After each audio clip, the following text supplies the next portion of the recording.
right? Thanking God for, among other things, this time, repentance. Let's call Ezekiel. No, come on, bro. We moved on. Daniel, chapter 4, gold part 3, witness. Because in this chapter, Nebuchadnezzar is going to dream again. Once again, he's going to be troubled. And this time, again, Daniel is going to be the one who is able to interpret the dream. But before we get there, let's just tell the story in sequence as best we can.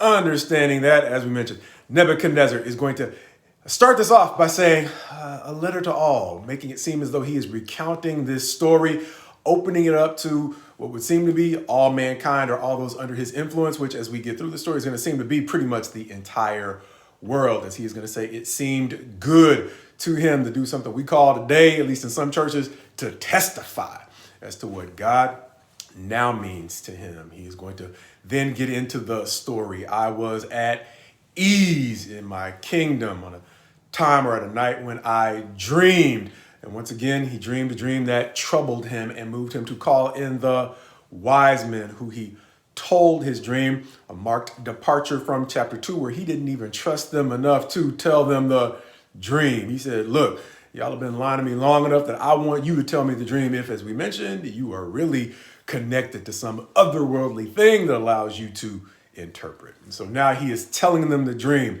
going on to, however, find out that they cannot answer. He is going to remember that Daniel seems to have a deeper level of wisdom than any of them. Therefore, he is going to call Daniel in. And sure enough, as he tells Daniel the dream, this is the dream.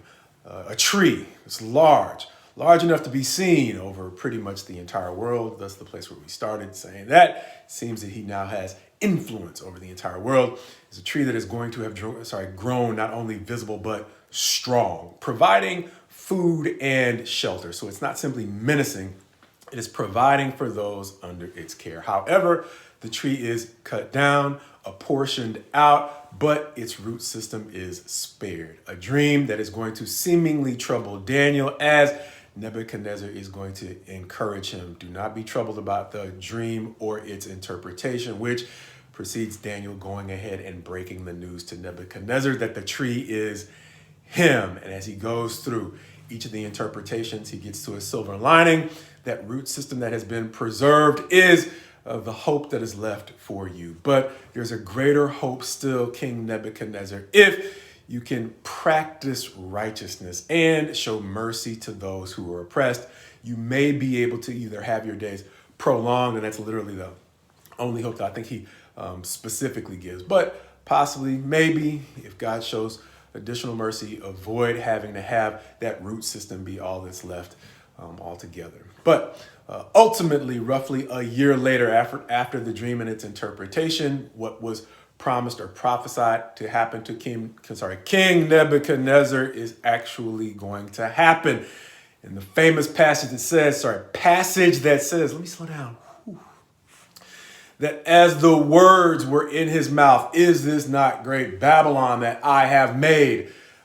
God is going to intercede, fulfilling the dream that he gave to Nebuchadnezzar, driving him out for a period of time, which seems to be, I guess, roughly 7 years, a period of time that gives him an opportunity to come back to his senses, at which point he sums up this story by saying he now gives credit to the God of heaven, who, as he has acknowledged in the past, is alone able to interpret the kind of challenge that he gave to his wise men, and alone able to save in the way that he saved Shadrach, Meshach, and Abednego. Once again, it seems that Nebuchadnezzar realizes that the God of heaven is the only God it is, this time in a method that sticks. The tragedy, though, is the lingering lesson for me. It seems really like I'm shortchanging you to only give one, because this is a super preachable passage, in addition to being a famous passage. But the one thing I would like to emphasize now is the way in which, as we discussed on Wednesday night, even though Nebuchadnezzar finally gets it, the tragedy in the story seems to be the way in which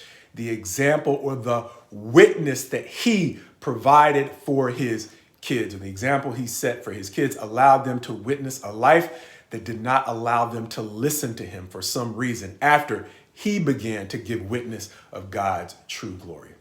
And we don't know why. It could be for a number of reasons. It could be that they simply were conditioned to emphasize the wrong things in life or lesser things in life so much that when their dad finally tried to speak the truth to not only them but to the entire world, they were potentially not conditioned to genuinely care about the things that mattered most. Add to it the fact that even if they had a heart and a mind to genuinely care about what mattered, they were now doing it in the context of a dad who had been driven away from the kingdom in shame for roughly 7 years. And so understanding all of that, chapter 4 shows Nebuchadnezzar to quite possibly be an exceptional witness for God later on in his life. However, as we discussed briefly on Wednesday, his family has gotten the chance by now to witness his example, which has now set the stage for some regrettable choices that they will make in chapter 5.